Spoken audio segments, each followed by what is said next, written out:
That's right. Three in the Box Sports Podcast is back. And this is our special show. We're calling it the Weekly Huddle-Up. Give you the lowdown of scores from the past weekend, crazy week of injuries we had, fantasy standouts, and we'll look ahead to the week ahead, which will be week 3. I'm Frost as always. That's Big Keith. And that's Jordan over there in the third box. Let's just jump right into it.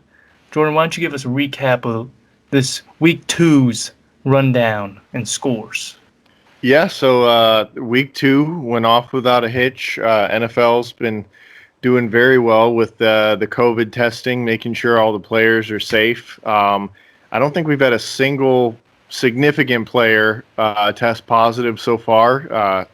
Good for fantasy, good for sports in general. NFL showing that they can do it much better than the MLB.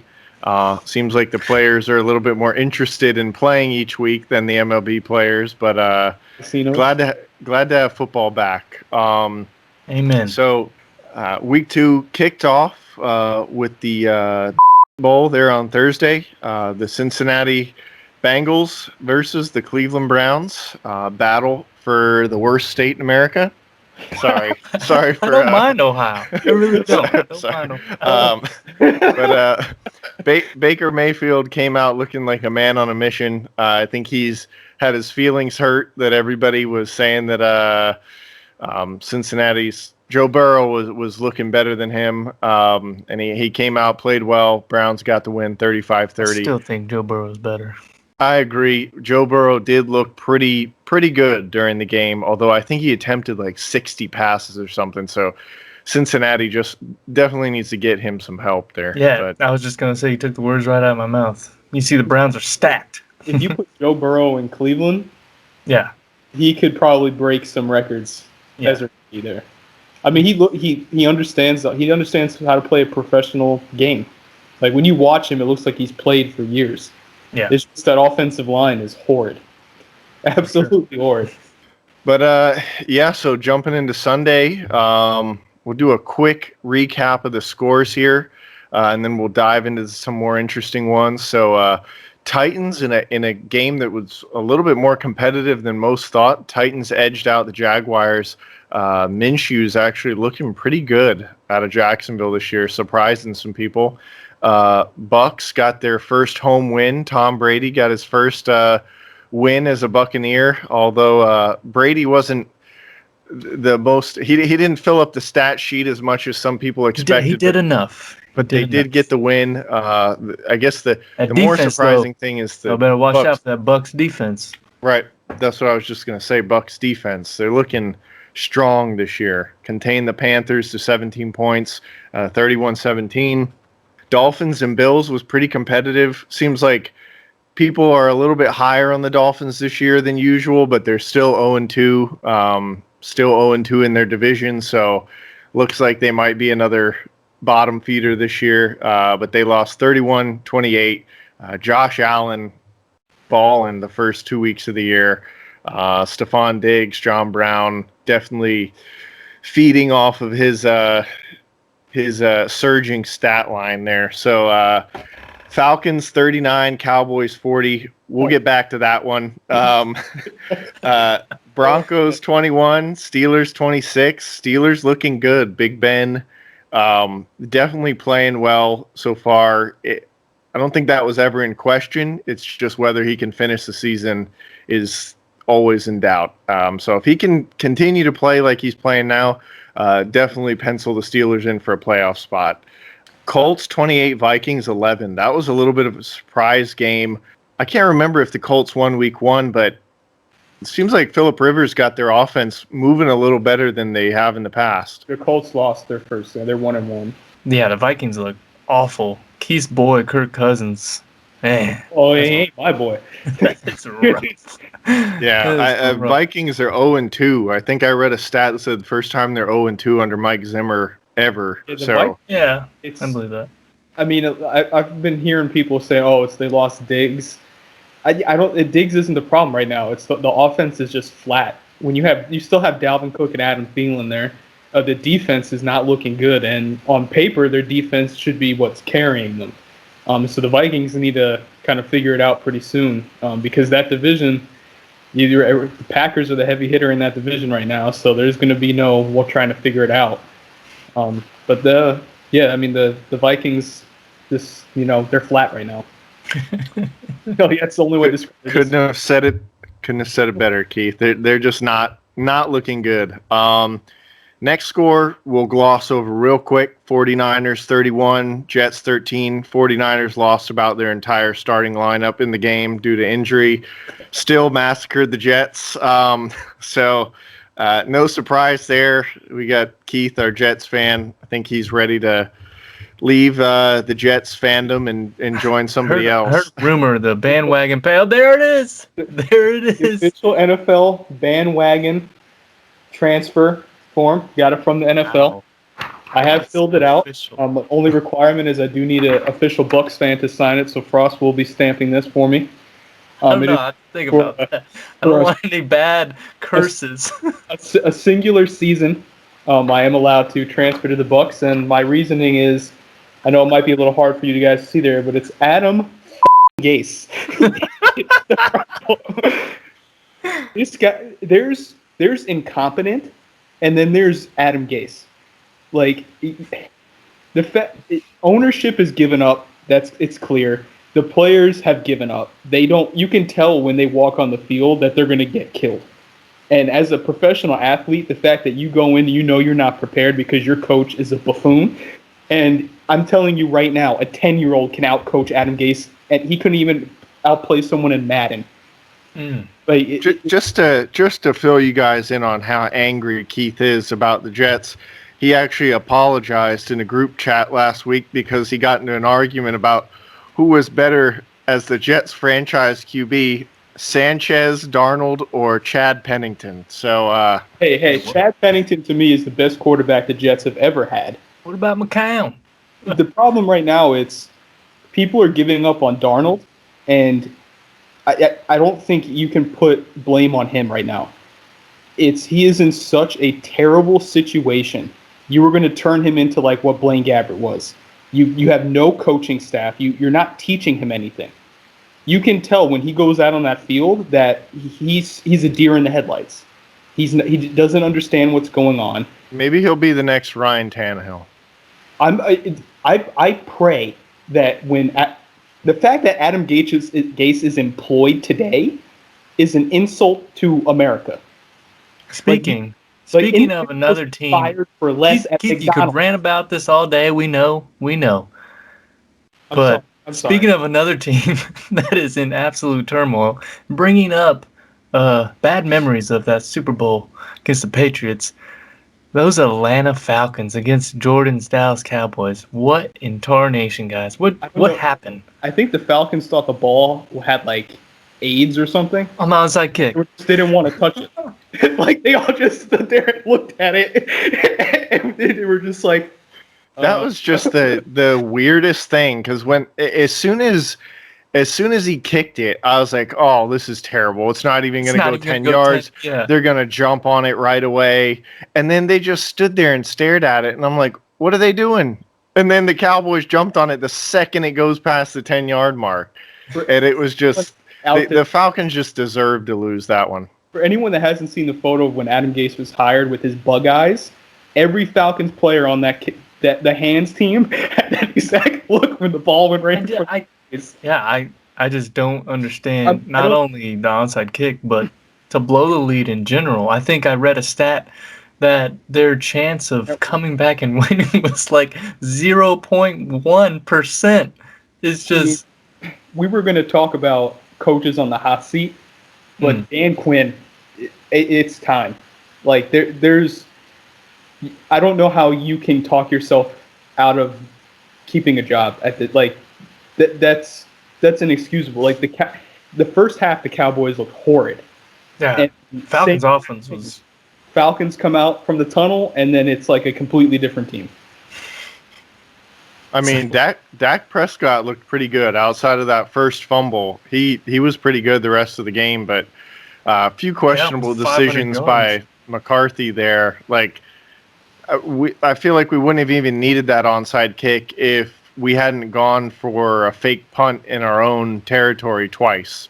So the second one directly led to a field goal, which ended up with us needing the onside kick. So I think McCarthy's got some changes to make in the way that he does things. But at the end of the day, they got the win. I think that motivation will go a long way for the Cowboys coming back from that. So hopefully that leads to some W's in the next couple weeks. Either way, the Falcons, jeez. That's We had a group chat going, and our big Atlanta Falcons fan was all high and mighty come that third quarter, halftime, ripping Jordan. And then all of a sudden he got dead quiet and hasn't responded since. He still hasn't responded. I hope he's, these fans take these games serious, man. Yeah. And just chill out. Went out there, never talk shit to anybody until the fourth quarter starts. Wait till triple zeros. Wait till triple zeros. Wait till that final electronic whistle that the referees have now. Just hold on. A book about that. What happened in the Super Bowl? Yeah. Now. Especially in the Super Bowl. Yeah. Oh man, that was to keep going. We're about halfway through. We got Rams, Eagles. Rams smoked them 37-19. Eagles are a little bit underwhelming this season. They're not playing up to the expectations that a lot of people had for them.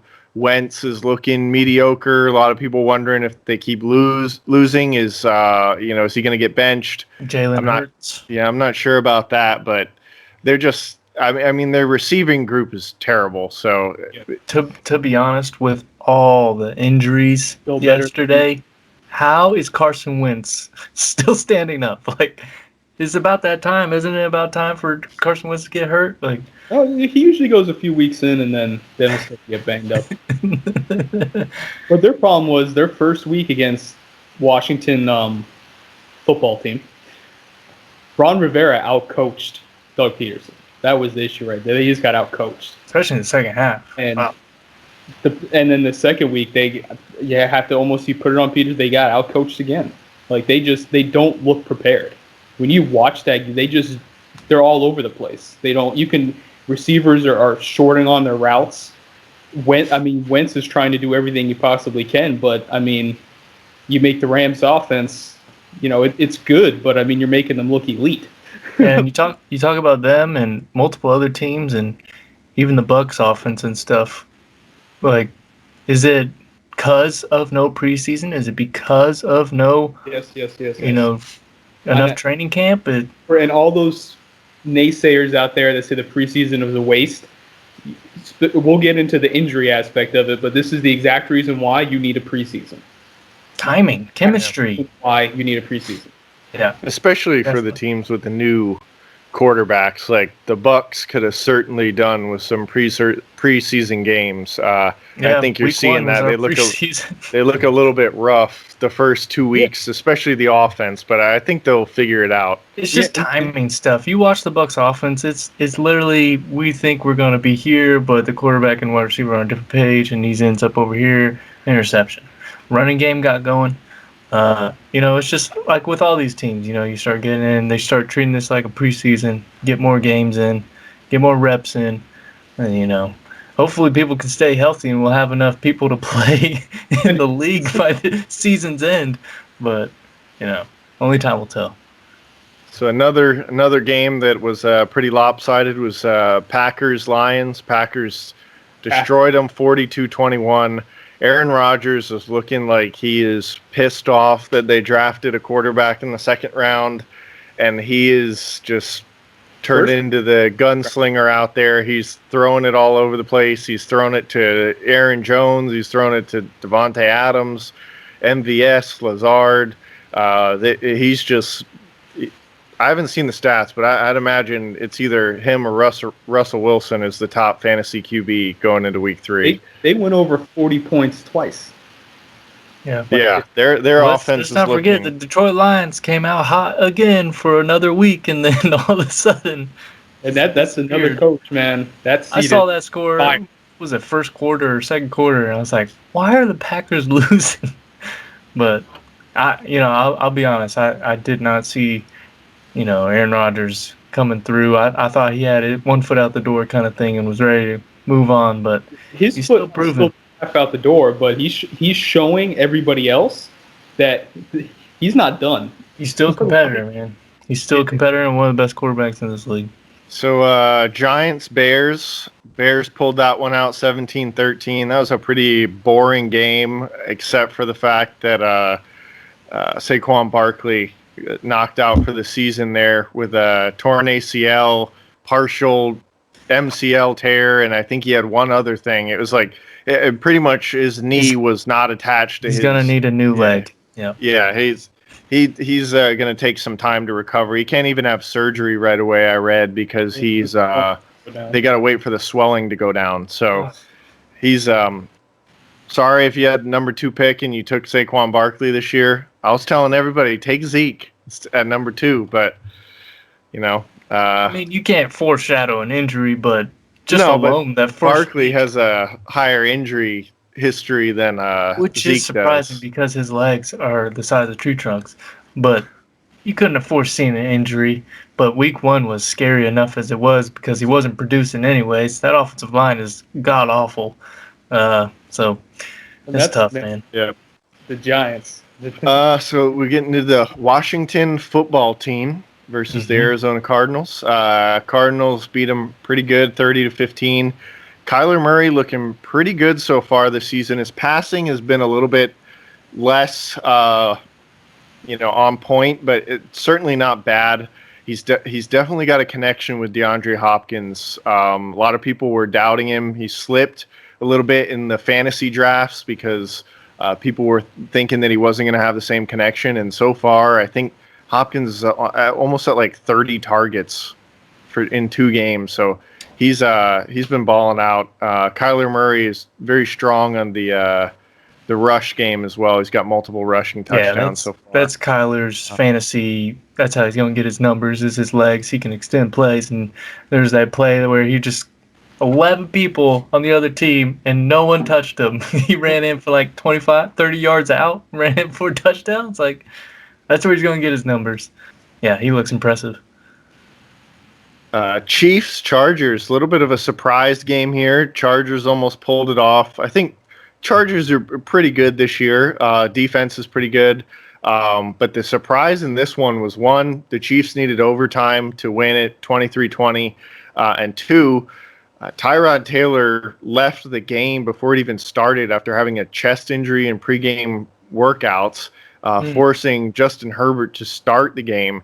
And he actually looked very good for a rookie that did not play with the first team, did not warm up with the first team, and was not ready to start at all. He was 22 of 33, 311 yards, and 1 for 1. So he also had a rushing touchdown as well. So he looked like he could definitely take the starting job going forward. And the Chiefs' defense is no pushover. So wouldn't be surprised to see him take that starting job going forward. Final game for the Sunday afternoon was Baltimore-Houston. Baltimore's 2-0.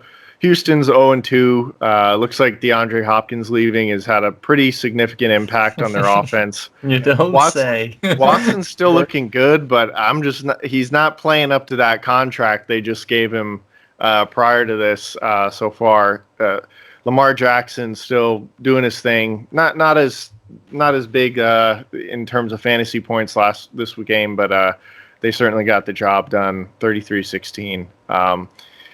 Then our Sunday night game, we had Seattle, New England. New England's actually been playing pretty well. Their rock is still their defense, but Cam is looking a lot better than a lot of people expected. He threw for almost 400 yards last night. He's running in touchdowns. He had 3 total touchdowns, 1 passing, 2 rushing. If you're trying to figure out who to own in terms of fantasy for the Patriots rushing game, don't, unless you have Cam Newton, because they're not giving it to anybody but him. Michelle had 7 carries. Burkhead had 6. James White missed the game entirely, and Cam Newton had 11. So he's the only one worth owning, or Julian Edelman. Edelman, career high in receiving yards. 179 receiving yards on 8 catches. Yeah, and so Seattle's 2-0. They won that one 35-30. It was pretty competitive, but Russell Wilson is just going crazy the first 2 weeks of the year. He threw a pick six on the first drive, but then came back and didn't have a whole lot of completions the rest of the game against a very tough New England defense. He 288 yards, 5 touchdowns. Time to start putting respect on his name. Like, he's spreading it out. The vote is that blows my mind. Agreed. Blows my mind. Agreed. Not even a vote. Not even one not even vote. a singular vote for it. That's unbelievable. I mean, you talk about a team that's been to the Super Bowl and a guy that's won it, and to not even be in the conversation with the numbers he's putting up, it just doesn't make any sense. There's got to be some sort of underlying, I don't know if it's hate or what, but if I could vote, like, I would vote for him for sure. Yeah, like, I mean, I don't know, because he plays, in the West Coast that, people just immediately don't pay attention to it. But I mean, like, I don't understand how you can miss him. Yeah. You know what I mean? It just makes no sense. Scratching my head. He's just looking unreal. I have him in my fantasy team, and I'm glad I took him. He's as do I. He's been doing well for me so far. We got Saints Raiders home game for the Raiders in their new Las Vegas stadium. Gorgeous. So we'll talk about that one next week. Pretty sure the Saints are going to win that one, but you never know. Saints look pretty good this year, although they are without Michael Thomas, so we'll see how that goes. Jumping in, this was like normally we wouldn't cover this one too much, but it was like a bloody Sunday yesterday. Pretty much half of all the starting players in fantasy went out with some injury or another. So we'll do a quick rundown here because there's some that you might have missed. Christian McCaffrey, pretty much everyone's consensus number one pick, out 4 to 6 weeks with a high ankle sprain. No one wants to hear that. How's that feel, Keith? How's that feel? It's rough, but I felt confident with his comments today where he said that his goal is to be back in 2 weeks. So I'll take his word on it. I haven't heard a player not say that. Of course, they want to get back. 4 to 6 weeks is, just a generalized for it. I mean, depending on the severity of the high ankle sprain. But I mean, it's if he can get the mindset and he can come back. Michael Thomas has a high ankle sprain and he's supposed to come back next week. Yeah, but McCaffrey gets used quite a bit differently than Michael Thomas. McCaffrey was only one in the 20 guys that got hurt yesterday. Yeah. Felt like. I mean, we mentioned Saquon. Saquon. We talk about injuries like McCaffrey, temporary. Then you talk about out for the season. Yeah, we'll start with full season. I mean, this morning, Cortland Sutton was announced torn ACL. Moving away just as a whole from a little bit in the fantasy and the regular. ACL, Nick Bosa, his teammate Solomon Thomas, Bruce Irvin, Saquon Barkley, all 4 of them ACL tears yesterday. And Cortland Sutton in that. But unbelievable. Just that right off the top. And then Garoppolo, from the news coming out that he's possibly injured, going to be missing some time. And then just the in-game injuries, with the Dak with the concussion protocol. And then there was a couple other guys that you just saw kept coming down, knees. A lot of knee injuries. Drew Lock with the rotator cuff. I mean, it's rough right now. I mean, it felt like every game you watched, somebody went down. If you're playing fantasy, you gotta feel, pretty good if you get one injury.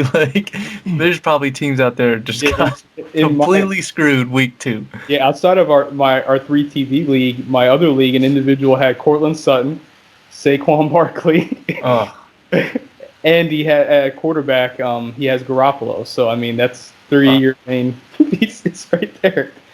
Yeah, I mean, if you've got Christian McCaffrey, you're just looking to survive the next 4 to 6 weeks. You're trying to win maybe half of them. You're probably going to go after Mike Davis, but I don't know how reliable he's going to be. They might go with a committee, so he's the one to go for on waivers there. Barkley, who knows? Their offensive line is so terrible, it might not even matter. They've got Dion Lewis touch zone. Yeah, they've got Dion Lewis and Wayne Gallman. Apparently, they're working out Devonta Freeman, who's another injury-prone running back. So maybe you pick him up like and you're good fit. you might be going through the same situation in 2 weeks from now. But I wouldn't spend too much on the Giants' backfield because without Barkley, they're probably not picking up too many yards. Another injury. I didn't mean to cut you off, Jordan. Like, Trubisky, stop. He played the Giants, and he played the lowly Lions. Wait till he plays competition, and you're going to see the reason why they acquired Nick Foles. Just want to throw that out there. Win's a win in the NFL, man. I'm not high on Trubisky, but, you know, win's a win. 2-0. I'm concerned. What would you say? That's like losing to the Jets at this point. Oh. Like, you know what I mean? Like, I mean, so I don't know. Keith already mentioned Nick Bosa done for the year for the 49ers, but they also got hit pretty hard on offense. They've been struggling at receiver already with injuries from the beginning of the year, but now they've lost Garoppolo for at least a couple weeks, I think. Kittle was out. Yeah, he's expected back. Kittle's out for a couple weeks. Raheem Mostert, he's out for 2 to 4 weeks with an MCL sprain. And then I just read right before we started that Tevin Coleman has a knee injury that they just found out about, and he's going to be out for several weeks as well. So their backfield is pretty much Jerick McKinnon at this point, and possibly anyone else they can scrap together. I don't know if they still have what's his name, Justin Wilson, or well, they'll probably have to call from the practice squad and bring or sign a guy like Freeman or something. I mean, they're a run heavy team, so they got to get that figured out. McKinnon's not really their go to. That division is not. That's a tough division. Mm-hmm. I mean, you got Seattle. The Rams are doing well. The Cardinals are performing well. You cannot. I mean, they're in a bad spot right now with the quantity of injuries they have. That's not going to be an easy feat for them at all. How about Cam Akers? Cam Akers, TBD. They don't know when he's coming back yet, but he left in the first quarter with a rib injury. Who knows who's going to replace him? Malcolm Brown's hurt. Darrell Henderson just came back from being hurt, so there's no telling. Hopefully Cam Akers comes back soon. Like you said, Sutton done for the season.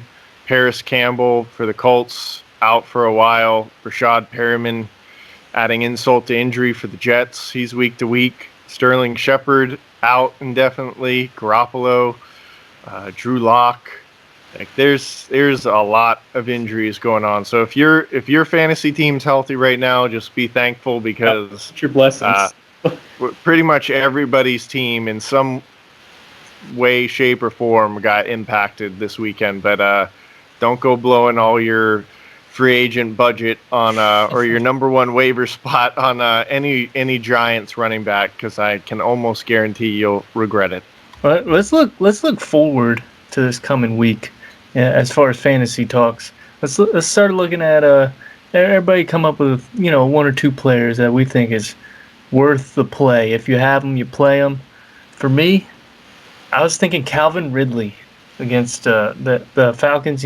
Regardless of winning or losing, who cares as far as fantasy? That dude's putting up some numbers. You talk about Calvin Ridley against. What'd you say? I didn't mean to cut you off there, Ross. But Atlanta, people somehow apparently forgot that Matt Ryan can still throw a football, and he spreads the ball around. If there was anything the Falcons always had close to always 2 1,000-yard receivers, and the tight end would always get numbers.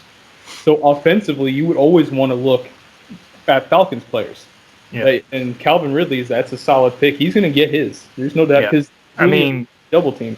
Calvin Ridley, week 1, 12 targets, 9 catches, 130 receiving yards, and 2 receiving touchdowns.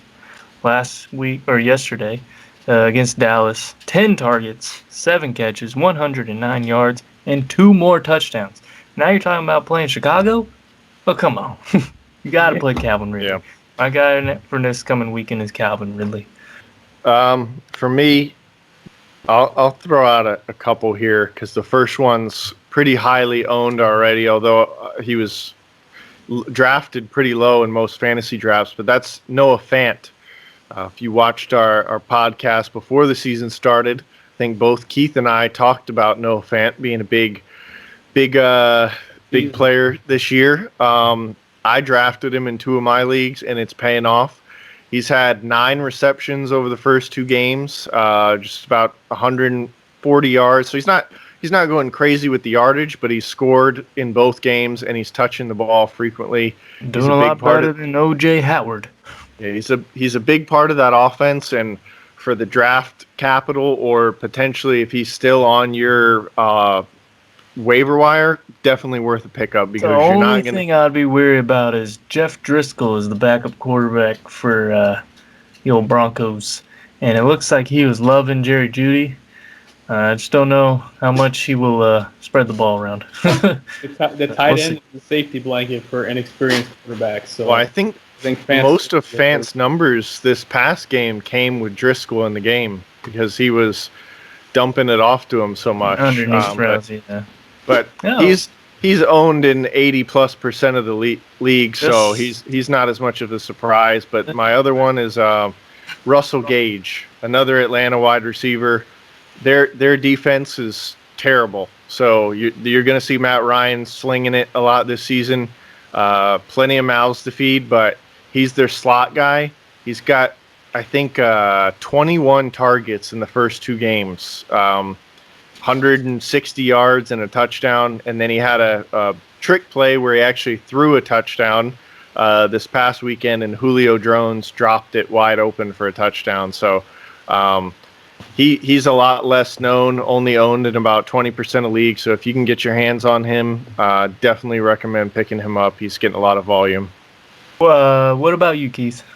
Yeah, this for the first episode, I got designated with the boom or bust player at the end of my picks, so we'll touch on that right after. But I want to hit on actually kind of pick off where Jordan was and lean more at the tight ends from the boy over at Tennessee, Mr. Jonnu Smith.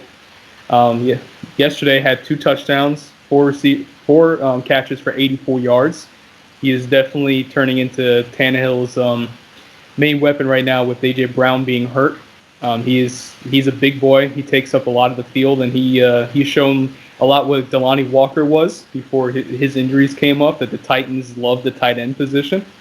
So Jonnu Smith definitely came out big, finished with, depending on the league you're in, anywhere from 24 to 26 points, I believe, last week. And then heading over to Detroit, surprisingly, T.J. Hawkinson. A lot of people were kind of unsure about he was. The first week he did have 5 catches, 56 receiving yards, and a touchdown. And last week he did have 4 receptions for 62 yards.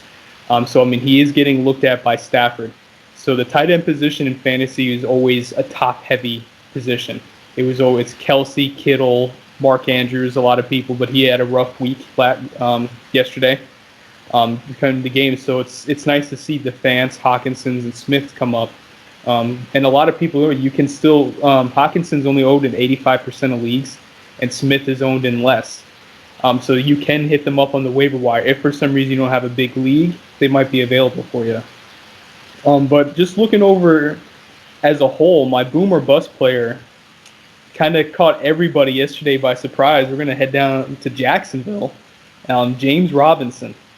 As everyone knew, no one had a clue who the lead running back in Jacksonville was going to be. And they came out and they gave the Titans a run for their money yesterday. And James Robinson finished the game with 16 attempts for 102 yards and a touchdown, and 3 receptions for 18 yards. And then in the first week, he did have 16 attempts on 62 yards. So that's against the Colts defense, which is stacked up in the front, and then the Titans defense, which to many people is considered a top 5 defense in the league. So that's my boom or bust. I think if you have him, I think James Robinson is a must play, in my opinion. We're going to get how these two feel here, but I think moving forward, I think it's time to lean on James Robinson. Minshew is surprising people. Jacksonville, everyone thought they had a fire sale and it was a dumpster fire over there, but those players are not, throwing the towel in like they are in New York. You know, Yeah, they're talk coming out. about Jacksonville, and looks like it might be surprising to people, but this Thursday night football game will be a Florida showdown between Miami and Jacksonville. You know, I think it, like I said, will be surprising to people. It might be a good game. It might be a good battle, and I would see Jacksonville coming out on top, just for mentioned prediction. Yeah, so I don't know how you guys feel on that pick. I'll let your thoughts on that. I like Robinson, but I don't know if I'd trust him as my starter. I'd put him in a flex for right now. It's not him. It's Jacksonville. I don't trust Jacksonville. They'll play good for 2 weeks and then they'll put up a dud in week 3 and score 3 points, and James Robinson will average 1.2 yards a carry. So it's just Miami. I mean, he might do well against Miami. Yeah, I mean, let's say his first 2 weeks they're against 2 good run defenses.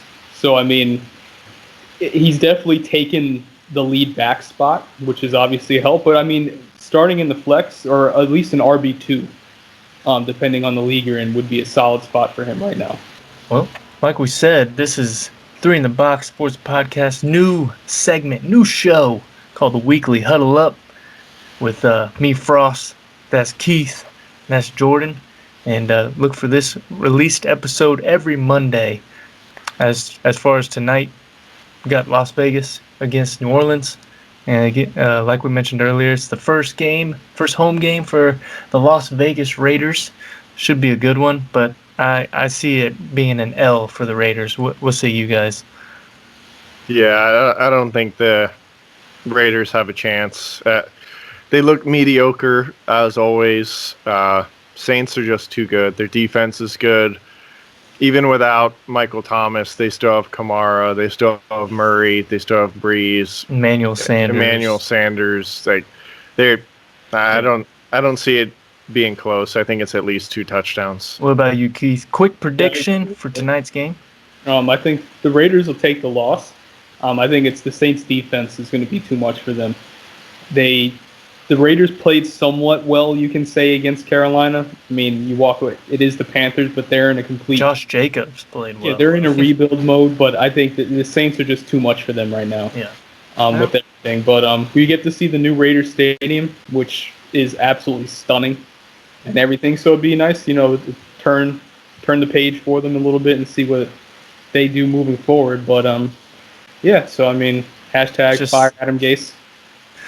That out there. Well, it just sucks for the Raiders, first home game, it's going to be in an L, but that's neither here nor there. So, like we said, this will be new released episodes, the Weekly Huddle-Up for 3 in the Box Sports Podcast. I'm John Frost, that's Big Keith, and that's Jordan. Till next week, deuce. Fire Gase.